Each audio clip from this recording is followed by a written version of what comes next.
ಸಂಸದ ಅನಂತ್ ಕುಮಾರ್ ಹೆಗಡೆ ಕೆಲ ದಿನಗಳಿಂದ ಸಿಕ್ಕಾಪಟ್ಟೆ ಆಕ್ಟಿವ್ ಆಗಿದ್ದಾರೆ. ಮೇಲಿಂದ ಮೇಲೆ ಹಲವು ಸಭೆಗಳಲ್ಲಿ ಪಾಲ್ಗೊಳ್ತಾ ಇದ್ದಾರೆ. ಅದೇ ರೀತಿ ಒಂದಷ್ಟು ಸ್ಟೇಟ್ಮೆಂಟ್ ಗಳನ್ನ ಮತ್ತೆ ಕೊಡ್ತಾ ಇದ್ದಾರೆ.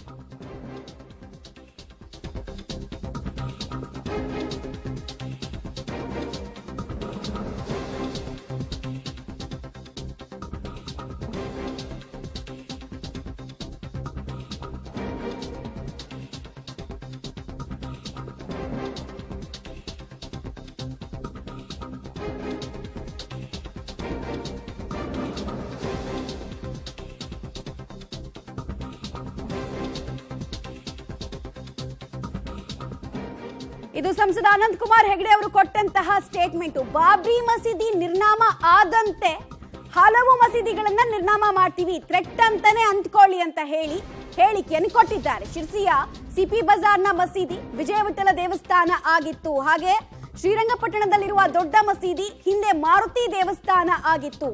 ಇವತ್ತು ಅಲ್ಲಿಗೆ ಹೋದ್ರು ಅಲ್ಲಿ ದೇವಸ್ಥಾನವನ್ನೇ ಮಾಡಬೇಕು ಅಂತ ಅನ್ಸುತ್ತೆ. ಈಗ ರಣಭೈರವ ಎದ್ದಾಗಿದೆ, ಮತ್ತೆ ಕೂರುವಂತಹ ಪ್ರಶ್ನೆನೇ ಇಲ್ಲ.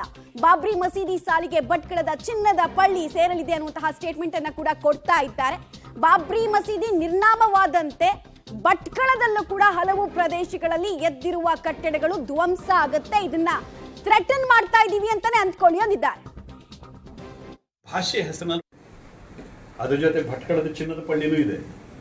ನಮಗೇನು ಮುಲಾಜಿಲ್ಲ, ಪತ್ರಿಕೆಯವ್ರು ನೇರವಾಗೇ ಬರ್ಕಳ್ರಿ, ಇದನ್ನ ಥ್ರೆಟ್ ಅಂತ ಬೇಕಾದ್ರೂ ಅನ್ಕೊಳ್ರಿ. ಕೆಲವು ಮಂದಿ ಏನೂ ತೊಂದರೆ ಇಲ್ಲ, ಮಾಡೋದು ಗ್ಯಾರಂಟಿಯೇ.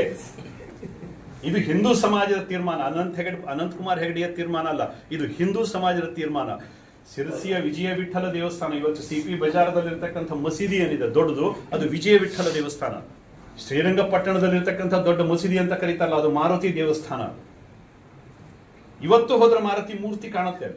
ಸೊ ಹೀಗೆ ದೇಶದ ಮೂಲೆಗಳಲ್ಲಿ, ಹಳ್ಳಿಯ ಮೂಲೆಗಳಲ್ಲಿ ಅಪಮಾನಗೊಂಡಿರ್ತಕ್ಕಂಥ ಅನೇಕ ಸಂಕೇತಗಳಿದಾವೆ. ಅದನ್ನು ಕಿತ್ತು ಹಾಕೋ ತನಕ ಈ ಹಿಂದೂ ಸಮಾಜ ಮತ್ತೆ ವಾಪಸ್ ಕೂತ್ಕೊಳ್ಳೋದಿಲ್ಲ. ಈ ರಣಭೈರವ ಎದ್ದಾಗಿದೆ. ಈಗ ಇನ್ನು ಮತ್ತೆ ಕೂತ್ಕೊಳ್ಳೋ ಪ್ರಶ್ನೆ ಇಲ್ಲ. ಇದಕ್ಕೆ ಸೇಡು 1000 ವರ್ಷಗಳ ಸೇಡನ್ನು ತೀರಿಸ್ಕೊಳ್ಳದೆ ಇದ್ರೆ ಇದು ಹಿಂದೂ ರಕ್ತ ಅಲ್ಲ ಅನ್ನುವಂಥದ್ದನ್ನು ಸ್ಪಷ್ಟವಾಗಿ ಹಿಂದೂ ಸಮಾಜ ಹೇಳ್ತಾರೆ. ಋಣ ಇಟ್ಟುಕೊಂಡ ಸಮಾಜ ಅಲ್ಲ ಕಣ್ರಿ ನಮ್ದು, ಋಣ ಇಟ್ಕೊಂಡಿರೋ ಸಮಾಜ ಅಲ್ಲೇ ಅಲ್ಲ. ಋಣವನ್ನು ತೀರಿಸ್ತೀವಿ. 1000 ವರ್ಷಗಳ ಋಣ ಇದೆ ಕಣ್ರಿ ನಮ್ಗೆ. ಅದನ್ನು ತೀರಿಸದೆ ನಾವು ಸುಮ್ಮನೆ ಕೂತ್ಕೊಂಡ್ರೆ ಇದಕ್ಕೆ ಹಿಂದೂ ರಕ್ತ ಅಂತ ಕರೆಯುವುದೇನೇ ಇಲ್ಲ. ಇದು ಶುರುವಾಗಿದೆ. ರಾಮ ಜನ್ಮಭೂಮಿಯ ಜೊತೆಗೆ ಮೊದಲ ಪ್ರಾರಂಭ ಶುರುವಾಗಿದೆ. ಇಡೀ ಹಿಂದೂ ಸಮಾಜ ಎಷ್ಟು ಒಡೆದ್ರಿ, ಜಾತಿ ಹೆಸರಿನಲ್ಲಿ ಒಡೆದ್ರು, ಪ್ರಾದೇಶಿಕತೆ ಹೆಸರಿನಲ್ಲಿ ಒಡೆದ್ರು, ಭಾಷೆ ಹೆಸರಿನಲ್ಲಿ ಒಡೆದ್ರು, ಎಷ್ಟು ನಮ್ಮನ್ನು ಒಡೆಯೋ ಪ್ರಯತ್ನ ಏನೆಲ್ಲ ಮಾಡಿದ್ರು, ಇನ್ನೂ ಹೊಡಿತಾನೆ ಇದ್ದಾರೆ ಮುರುಕರಾಮಯ್ಯನಂಥವ್ರು. ಎಷ್ಟು ಒಡೆದ್ರು, ಆದರೂ ಕೂಡ ಹಿಂದೂ ಸಮಾಜ ಇವತ್ತು ಒಟ್ಟಾಗಿ ನಿಂತ್ಕೊಂಡಿದೆ, ಎದ್ದಿದೆ.